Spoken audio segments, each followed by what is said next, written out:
M ज़ियास भी channel में खुश आमदीद। एक हंटेड हाउस की कहानी।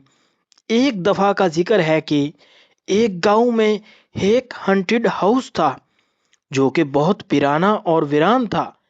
इस हाउस के बारे में मशहूर था कि वहां रूहें रहती हैं। एक रात एक शख्स ने बहुत ज्यादा हिम्मत करके इस हाउस में दाखिल होने का फैसला किया। वो हाउस में दाखिल हुआ और अपने पीछे दरवाजा बंद कर दिया। अचानक इसने एक आवाज सुनी। कमरा में आवाज बहुत अजीब थी। इसने कमरे का दरवाजा खोला और दाखिल हुआ।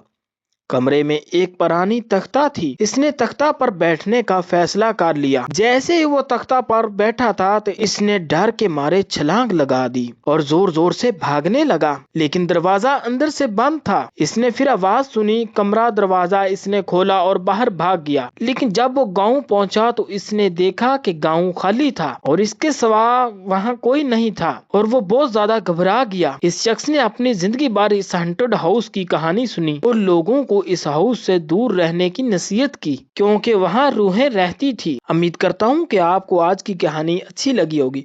अगर आपको हमारी कहानी अच्छी लगी है तो इस वीडियो को लाइक करें और इस तरह की स्टोरीज देखने के लिए हमारा चैनल एम ज़ियास स्पीच को सब्सक्राइब करें और अपने दोस्तों के साथ शेयर करें। मिलते हैं एक नई वीडियो के साथ। शुक्रिया।